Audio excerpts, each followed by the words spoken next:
जापानी लोग भारतीय लोगों को अपने घर क्यों नहीं बुलाते हैं? जापान में साल भर से ज्यादा समय से रह रहे एक भारतीय व्यक्ति ने जापान में एक अजीब बात देखी कि उसके जापानी मित्र विनम्र और मददगार थे, किंतु उसे कोई भी अपने घर नहीं बुलाता था, बल्कि एक कप चाय के लिए भी नहीं। हैरान और आहत होकर आखिरकार उसने एक जापानी मित्र से पूछा कि ऐसा क्यों है। काफी देर तक चुप रहने के बाद उस दोस्त ने भारतीय व्यक्ति को जवाब दिया कि हमें भारतीय इतिहास पढ़ाया जाता है, किंतु प्रेरणा लेने के लिए नहीं, बल्कि एक चेतावनी के तौर पर। यह सुनकर उस भारतीय व्यक्ति ने हैरान होकर पूछा, क्या चेतावनी? भारतीय इतिहास चेतावनी के तौर पर पढ़ाया जाता है? प्लीज बताओ, ऐसा क्यों है? तब जापानी दोस्त ने उससे पूछा कि बताओ, कितने अंग्रेजों ने भारत पर राज किया था? तब भारतीय व्यक्ति ने कहा, शायद लगभग 10,000।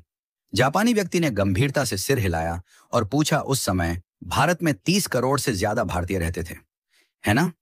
तो फिर तुम्हारे लोगों पर अत्याचार किसने किया? उन्हें कोड़े मारने, यातना देने और गोली मारने के आदेशों का पालन किसने किया था? फिर उसने जोर देकर पूछा कि जब जनरल डायर ने जलियांवाला बाग में गोली चलाने का आदेश दिया, तो ट्रिगर किसने दबाया था? क्या वे अंग्रेज सैनिक थे? नहीं, वे भारतीय थे। किसी ने भी जनरल डायर पर अपनी राइफल क्यों नहीं तानी? एक ने भी नहीं। फिर उसने कहा, तुम जिस गुलामी की बात करते हो ना, यही तुम्हारी असली गुलामी थी, शरीर की नहीं, आत्मा की। वह भारतीय व्यक्ति जड्डवत, मौन और शर्मिंदा खड़ा सुनता रहा। जापानी मित्र ने आगे कहा, चलो बताओ, मध्य एशिया से कितने मुगल आए थे?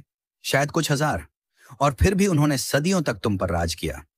मुगलों ने अपने संख्या बल से भारत में शासन नहीं किया, बल्कि तुम्हारे अपने लोगों ने सिर झुकाकर मुगलों को सलाम किया, अपने लोगों से द्रोह किया और मुगलों की वफादारी की, या तो जिंदा रहने के लिए या फिर चांदी के सिक्कों के लिए। तुम्हारे अपने ही लोगों ने अपना धर्म परिवर्तन कर लिया, अपनी बहन बेटी मुगलों से ब्याह दी। तुम्हारे ही लोगों ने तुम्हारे नायकों को अंग्रेजों को सौंप दिया।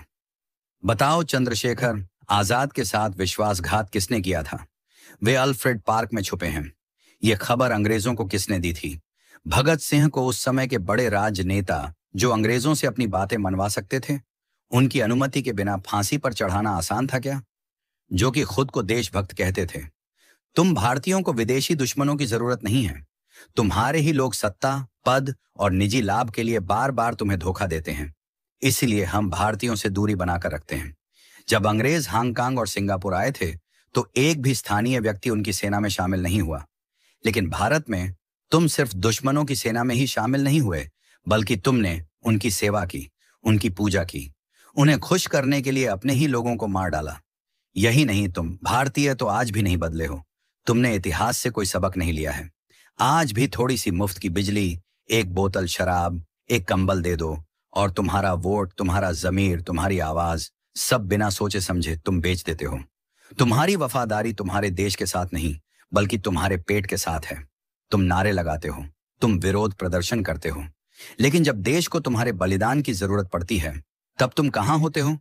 तुम्हारी पहली वफादारी अभी भी अपने घर, परिवार, पत्नी, बच्चों और धन संपत्ति के प्रति है। बाकी देश और धर्म जाएं भाड़ में। इतना कहकर वह जापानी वहां से चला गया और वह भारतीय शर्म के मारे सिर नीचे किए वहीं पत्थर की तरह खड़ा रह गया।